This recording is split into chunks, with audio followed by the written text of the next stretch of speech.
Jadi termasuk orang yang bakhil. Itu hadis sahih. Al-bakhilu man dzukirtu. Orang yang bakhil itu man dzukirtu, orang yang disebut. Maksudnya yang disebut nama aku Muhammad. Tetapi dia walam yusolli alaiya. Dia tidak membaca salawat kepada aku. Nah, maka dengan itu hukumnya berpahala dan tidak termasuk orang yang bakhil apabila di mana saja tempatnya terkecuali di WC. Apabila ada orang yang menyebut Muhammad, tidak harus Allahumma sholli wa sallim alaihi. Nah, jadi ini harus terbiasakan ya. Apabila Rasulullah disebut. Sebagai contoh utamanya dalam khutbah, Allahumma sholli ala Muhammadin abdika wa nabiyyika wa rasulika. Allahumma sholli ala abdika wa rasulika Muhammad, langsung kita Allahumma sholli wa sallim alaihi. Nah, itu nanti kita mendapatkan syafaat dari Rasulullah sallallahu alaihi wasallam. Nah, jadi sebenarnya kita memperoleh syafaat dari Rasulullah itu sedikit saja. Kadang-kadang kita itu amal yang tidak kita sangka karena sedikit. Nah, tetapi pahalanya besar sekali. Nah, terlibat kita umpamanya mengadakan maulidan dengan anggapan kita mendapatkan syafaat. Dan sampai bertengkar dengan istri karena istrinya ngajak maulidan yang suaminya nggak mau bang. Atau sebaliknya, suaminya ngajak maulidan, istrinya nggak mau. Nah, sampai bertengkar. Istrinya datang ke masjid, hadir maulidan, suaminya nggak mau. Suaminya datang ke masjid, umpamanya. Istrinya nggak mau. Nah, padahal itu belum tentu bahwa anggapan yang mendapatkan syafaat dengan sebelum mengadakan maulid itu, ya kata seperti tadi, yang namanya ibadah itu, al-ibadah itu, al-aslu, tidak ibadah, al-tahrim. Illa adalla ala masyru'iyatiha. Artinya asal ibadah itu haram asalnya jika dikerjakan. Apa saja? Terkecuali ada dalil yang mensyariatkannya atau yang menganjurkan untuk melakukannya. Nah, baru umpama kenapa Pak Udin umpamanya sholat sunnah, sholat tahajud umpama, atau sholat witir atau sholat duha, kenapa? Karena ada dalil yang menganjurkan untuk melakukannya. Nah, itu kalau nggak ada dalil yang menganjurkannya, ya jangan dilakukan. Nah, jadi cerita sedikit ya sebelum membacakan hadis Bulughul Maram ini atau fikih Bulughul Maram. Di mobil ada penumpang saya di belakang. Nah, main internet melalui HP dengan ulil absar Abdallah. Nah, itu jadi kata si penumpang di belakang ini, ulil kata ulil, perkawinan beda agama itu hukumnya sah-sah saja. Boleh, sah saja. Akhirnya ditanya, Bang Ulil, agama yang paling benar itu agama apa sih? Agama yang benar itu agama apa sih? Nah, jadi kata ulil, jawabnya di itu, agama yang benar itu adalah agama yang mengajarkan cinta kasih, menghargai binika tunggal ika, dan tidak mengkafirkan orang. Nah, itu kata Abdallah. Nah, jadi ditanya dengan anak ini belakang lagi melalui itu, Bang Ulil itu agamanya apa sih yang sebenarnya? Nggak jawab kan? Kalau kira-kira dijawabnya ada, saya Islam. Tapi kok kenapa milih Islam kalau agama itu benar semuanya? Nah, apakah begini Bang Ulil, kalau meninggal dunia mau diapakan caranya? Apakah cara Hindu, apakah cara Kristen, atau bagaimana? Nah, tapi akhirnya tidak ada jawaban, karena malam. Nah, jadi inilah kata Pak Udin tadi, di Indonesia itu banyak sekali paham-paham yang seperti itu. Nah, sementara yang memberikan gagasan seperti itu, ya, itu orang-orang yang dianggap dengan artis-artis, dengan kebanyakan orang Indonesia, orang yang benar, yang paham, yang ilmu agama. Dua, toleransi tinggi. Yang toleransinya tinggi. Nah sebenarnya mereka itu tidak memahami sebenarnya. Nah Islam itu tergolong pada tiga dalam menghadapi orang kafir. Sebenarnya dalam hadis. Yang pertama namanya kafir dini. Kafir dini itu yang orang yang tidak mengganggu kita. Artinya gue lu. Nah gitu. Artinya kamu aku. Nah itu udah mengganggu. Nah itu. Nah ini namanya kafir dini. Kafir dini itu oleh Rasulullah tidak boleh diganggu. Nah itu. Makanya sebenarnya dalam Islam itu nggak ada ajaran keras tegas. Sebenarnya, umpamanya untuk meledakan ini, meledakan itu nggak ada sebenarnya. Itu. Karena memang Islam itu mengajarkan perdamaian. Nah itu. Nah tapi bagaimana caranya perdamaian? Bagaimana? Nah kemudian dalam Islam itu ada namanya kafir mu'ahid. Nah kafir mu'ahid itu dalam hadisnya itu sahih, hadis sahih. Barang siapa yang mengganggu kafir mu'ahid, lam yurihro akal jannah Rasulullah. Dia tidak mau menuju surga. Yang namanya kafir mu'ahid itu kafir apa? Kafir yang didatangkan ke negara Islam untuk membuat jembatan, membuat tahuban, membuat jalan. Nah itu untuk kepentingan kemaslahatan umat Islam. Nah itu namanya kafir mu'ahid. Kafir yang sudah dikontrak, yang ada perjanjian. Ini nggak boleh diganggu lagi. Nah, yang boleh diganggu itu adalah kafir hati. Kafir yang memerangi kita, yang mengusir dari kepada kita dari kampung halaman kita. Nah, itu baru di. Jadi kita sebenarnya damai. Betul, kalau kita damai itu. Kita bisa mengajarkan kekerasan, tapi bagaimana? Artinya akidah Islam, kita selaku orang Islam harus mengakui. Nah, kalau umpamanya kita mengaku semua agama benar, ini rancu namanya. Ini rancu. Untuk apalah Al-Quran diturunkan? Nah itu. Untuk apa Al-Quran diturunkan? Ini untuk meluruskan. Nah maka karena itu sekarang saya baru itu dengar. Atau mungkin sudah punya CD-nya. Tapi saya belum keseluruhannya mendengarkan. Tapi sebagian titiknya sudah mendengarkan, tapi saya sudah bisa mengambil kesimpulan. Ada pendeta yang masuk Islam. Nah, pendeta namanya Dr. Yahya. Sudah pernah sebelum? Benar nggak? Ada walaupun iya, yang apa namanya? Beliau ini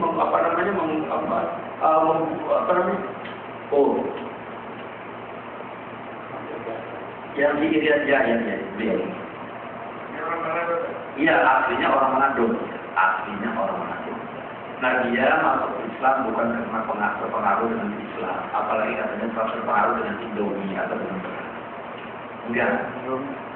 Yang mengislamkan saya bukan orang Islam. Yang mengislamkan saya adalah Injil. Kenapa saya masuk Islam? Karena Injil itu kacau. Nah isinya. Sementara Al-Quran benar, dia menunjukkan kekacauan Injil, kebenaran Al-Quran. Dan beliau itu sudah mengirim surat ke PGI, Persekutuan Gereja Indonesia seluruh, untuk ngajak berdialog tentang kebenaran Al-Quran dan kerancuan Injil. Enggak ada yang mau. Tapi dia mengatakan PGI menjawab, dia itu adalah emas. Begitu Dr. Haji Yahya masuk Islam, ya, sampai kata Senoda itu kepala gereja itu bisa, kata dia. Nah jadi bagaimana Ulil Absar mengatakan semua agama adalah benar? Nah itu kita coba. Nah ini hati-hati, Ulil Absar Abdallah ini jadi fungsionaris partai Demokrat. Bisa jadi Ulil Absar ini naik, sampai dicalonkan jadi presiden. Berhubung di Indonesia yang batilnya sudah banyak, nah sementara yang hak ini terpecah-pecah, tidak terlalu kecil. Yang ini yang hak ini sini, yang hak ini sini. Jadi soalnya minoritas, soalnya banyak. Kalau hak ini yang benar ini dikumpulkan menjadi satu, menjadi mayoritas. Nah, menjadi mayoritas, menjadi kuat. Tapi kalau pemain sudah terpecah, ini nggak mempercayai ini, nah sudah. Nah ini yang menang nanti yang batil tadi. Nah inilah kata Rasulullah, hakun bila nizomin ya beribuhu bibatilin binzon. Jadi hak yang tanpa terorganisir yang baik, nah itu bisa dikalahkan dengan kebatilan yang terorganisasi. Iya. Ini ahli kan orang ahli yang kaya. Iya betul. Iya betul. Harus. Nah ini, nanti kalau sulit Abdallah ini jadi apa namanya pemimpin presiden, udah semacam organisasi yang apa namanya dianggap gagal keras, ya. Semua dia berada. Dia kalau dia presiden, semua. Nah akhirnya Indonesia menjadi liberal. Lah kalau sudah semua liberal, masuk dan masuk Islam. Bisa jadi. Nah ini makanya hati-hati. Nah makanya hati-hati, ya kita tidak melihat apa namanya, melihat orangnya. Saya tidak mengatakan undur makila wala tandur orang. Perhatikan yang bicara, jangan perhatikan yang bicara. Walaupun yang berbicara profesor doktor, kalau pokoknya dia namanya akidah itu akidah lurus, harus lurus. Nah itu. Kenapa? Karena orang itu ada fakta-faktanya tadi. Jangan kita menganggap wah itu profesor doktor. Nah, profesor doktor tapi kalau bukan bidangnya dia tidak pernah membaca hadis, yang dibaca oleh ilmu kimia, ilmu ini, ilmu itu. Sementara kalau Al-Quran itu tidak dipelajari, yang tidak akan mengerti waktu profesor doktor dan Al-Quran. Tidak sebuah profesor doktor itu menguasai ilmu, tidak. Nah itu, tidak. Maka karena itu Allah Subhanahu wa taala mengatakan dalam Al-Quran, wa ma utitum minal ilmi illa qalila. Apa yang diberikan oleh Allah kepada kamu berupa ilmu itu qalil. Apa? Sedikit. Jadi kita semua menguasai. Nah maka karena itu kita tidak boleh terpengaruh dengan apa namanya gelar. Dengan gelar. Kita tuh lurus tidak akidahnya. Karena yang menyelamatkan kita itu bukan gelar. Bukan pendidikan, bukan doktornya, bukan profesornya, bukan Pak Prof, bukan. Tapi yang menyelamatkan kita adalah akidah. Akidah itu benar apa enggak? Nah, bagaimana Ustaz dapat pesannya? Mengatakan bagaimana? Ad-dunya qasira wa haqira. Nah, dunia itu sedikit dan hina. Dunia itu hina sebenarnya. Nah, itu. Kalau kita tidak bisa ke arahnya ke sana itu, ketujuan. Nah, malam itu, sekali lagi, nah kita ini, insya Allah jangan terpengaruh, ya, dengan paham-paham yang seperti itu, maksud saya. Jangan paham juga, wah ini Pak Ulil ini udah sekolahnya di Amerika, umpamanya. Kalau lulus kan, udah lulus. Sudah lulus di Amerika ini. Nah ini beliau ini udah lulus terus. Di Libya juga udah lulus lagi. Dalam bidang materi akidah, itu udah lulus di Libya. Di mana-mana saja udah lulus. Nah itu. Kenapa? Karena memang kalau Pak Man itu otaknya itu, pembicaraan kalau yang tahu, yang menyaring, itu kacau. Cara pemikiran itu kacau. Tapi kalau orang yang mengerti, apa namanya, memandang beliau itu dengan dari segi ilmu pengetahuan keduniaan saja, tapi dari segi akidahnya tidak, maka beliau kacau. Tidak kacau kalau dari segi dunia. Kalau dari segi intelektualnya barangkali. Tapi kalau segi pemahaman, cara memahami agama beliau kacau.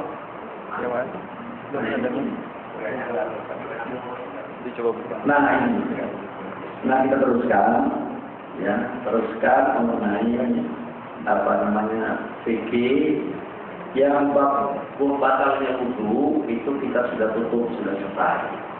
Nah tentang mimisan itu ada dua pendapat.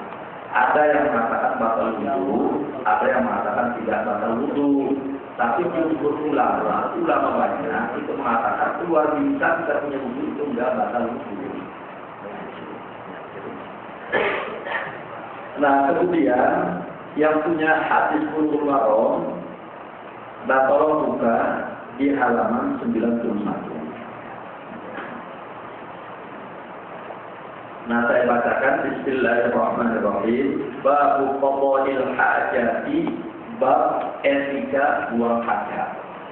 Nah jadi buang hajat itu ada etikanya, enggak boleh sembarangan. Ini harus tahu karena kita sendiri kadang-kadang tidak menyadari bahwa itu merupakan larangan. Tapi kalau sudah tua, kalau hadisnya, nah baru kita tahu wah ini larangan, jangan pakai. Maksudnya itu. Nah kita umat Islam ini berusaha sedapat mungkin ya menghindari hal-hal yang dilarang oleh agama. Apa saja? Oleh etika, oleh demokrasi. Nah, kan fatwa orang tua lama ada itu. Orang tua lama artinya etika tetap pakai. Di mana langit dijunjung, di mana bumi dipijak, di situ langit dijunjung. Padai-padai yang disibui, maka kita sampai ke seberang lautan. Ini fatwa atau petua itu apa namanya? Sebagai nasihat orang tua lama. Artinya itu sebenarnya etika sebenarnya. Artinya etika di suatu negara, di suatu negeri itu kita harus sesuaikan.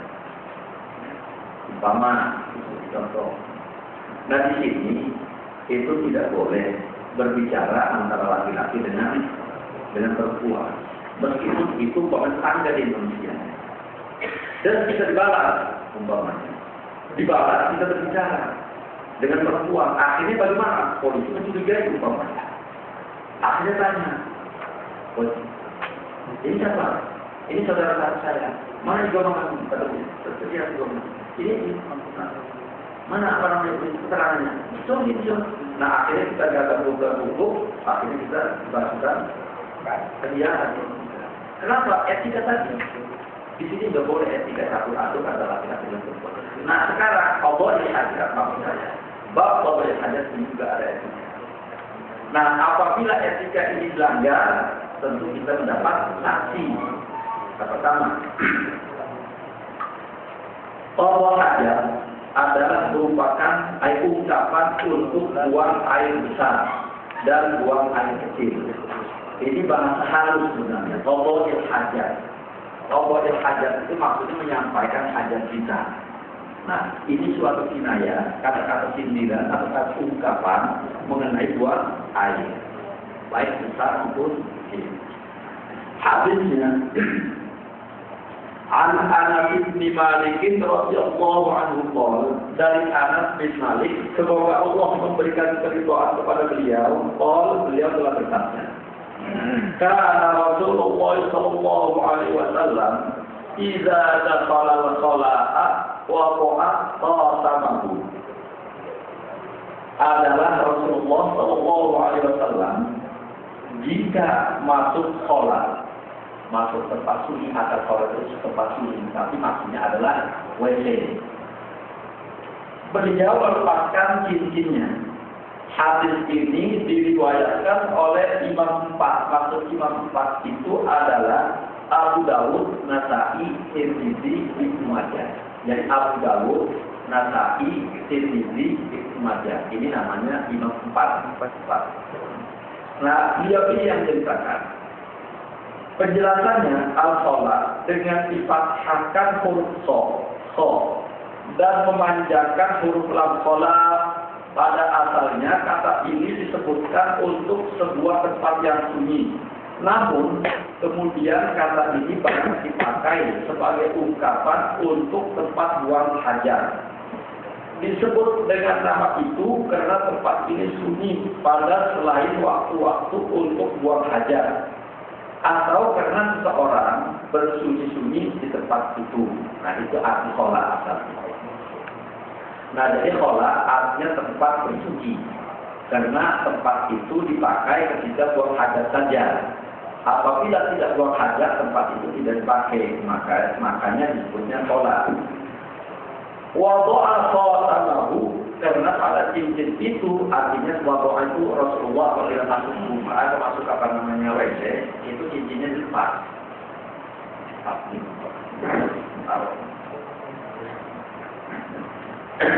Kenapa dilepas? Karena di dalam cincin Rasulullah tertera Muhammadur Rasulullah. Nah artinya apabila kita masuk WC kemudian terdapat nama Allah apa saja, apakah di lembaran, apakah di dompet, nah kita tanya dulu barangkali ini kan dulu dari ada itu ya. Nah ini, jadi ini lupa harus ditaruh kalau ada nama Rasul. nama Allah. Sebaiknya kalau umpamanya kita masuk WC, ada teman kita yang kita anggap jujur atau itu, kita serahkan dulu. Nah, saya sering nyerahkan dengan Pak Nur. Kalau bapaknya mau iftar dengan Pak Nur. Kalau di sana di RKI, ya, mau sholat, saya mau WC, seluruh dompet itu saya serahkan dengan Pak Nur. Pak Nur kalau punya. Kenapa? Karena dalam dompet saya ada tulisan namanya nama Allah dan nama Rasulullah. Jadi hukumnya apa? Hukumnya nggak boleh. Kalau kita masuk WC, apa yang ada nama Rasulullah, nama Allah, ya, berjalanlah itu kita sisihkan. Apa kita? Wah, bagaimana Pak? Kalau komen nggak ada, nggak ada sama sekali. Nggak ada orang yang jebatnya. Sedangkan ini barang itu. Tapi kalau umpamanya yang namanya sekedar kertas, itu bisa saja nanti hati-hatian, nggak apa-apa. Nah, orang sana, orang dahulu itu lebih menjaga sekali. Orang zaman nenek-nenek kita, nenek buyut kita itu menjaga sekali dengan itu. Makanya doanya orang dulu itu betul karena dikabulkannya secara nyata. Nah, kenapa? Karena yang namanya seperti ini menjaga kehormatan nama Allah dan Rasulnya betul-betul beliau perhatikan. Apa sih beratnya kalau sekedar pokoknya umpamanya? Nah, ini ada tulisan umpamanya lakukan Allah umpama. Apa salahnya lakukan ini? Enggak bakal ada yang ambil kalau tetap orang lihat, wah ini nama ada alhamdulillah. Iya paling nggak bakal ngambil Pak. Yang diambil itu kalau duit atau dompet yang isinya duit. Barangkali dompet juga kalau nggak ada isinya duitnya, nah, umpamanya. Begitu dilihat dengan orang itu buangnya. Nah, kalau barang berharga seperti igoma itu kan nggak ada lahan Allahnya. Igoma ideal lain, identitas yang lain kan nggak ada biasanya. Yang ada itu adalah tulisan-tulisan seperti ini. Atau duit. Sekarang saya tidak tahu itu yang real itu masih ada nggak terlibat dari dalam Muhammad Rasulullah. Kalau ada taruh. Taruh mana saja, usahakan ditaruh, jangan sampai itu dibawa ke. Kalau betul-betul doruri, umpamanya doruri, udah dia taruh, dia apa namanya itu. Jangan tapi kita boleh itu kita bawa. Itu aja. Dijauhkan sedikit. Usahakan dijauhkan sedikit dompetnya dari apa lubang WC dan dijauhkan ketika kita nya itu atau kita serahnya itu. Nah, kemudian adab ketika kita masuk WC. Wa anhu radhiyallahu anhu qol, dan dari Anas bin Malik juga, semoga Allah memberikan keridhaan kepadanya, beliau telah berkata, kana Nabi sallallahu alaihi wasallam idza dakhala shalah qala, adalah Nabi sallallahu alaihi wasallam idza dakhala shalah, apabila beliau masuk WC, menjadi yang benarnya. Beliau telah bersabda atau beliau mengucapkan, Allahumma inni a'udzu bika minal khubuthi wal khaba'ith.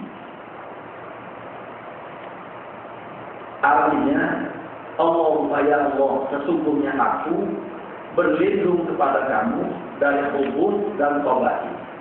Khubuz itu diterjemahkan ya dengan setan laki-laki. Wal khaba'ith diterjemahkannya atau ditafsirkannya dengan setan perempuan. Hadis ini diriwayatkan oleh Imam Tujuh, maksudnya Imam Ahmad, Bukhari, Muslim, Abu Dawud, Nasa'i, Tirmidzi, Ibnu Majah. Nah, ini Imam Tujuh. Ya, jadi Ahmad, Bukhari, Muslim, Abu Dawud, An-Nasa'i, Tirmidzi dan Ibnu Majah. Ini namanya Imam Tujuh. Nah, kenapa kalau kita masuk WC, ini ada ajaran dari Rasulullah SAW seperti itu. Karena setan, jin, itu paling senang sekali di WC. Itu paling senang sekali. Tempatnya.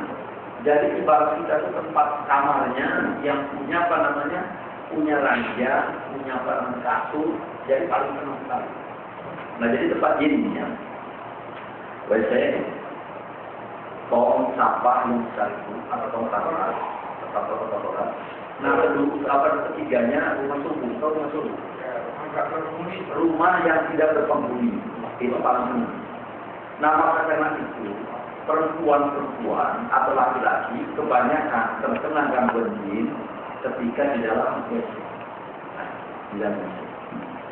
Nah, memang Rasulullah mengajarkan seperti itu. Jangan sampai kita terganggu. Kebanyakan kalau nggak ingat, stres, gila, kemudian diganggu dengan jin ketika di WC.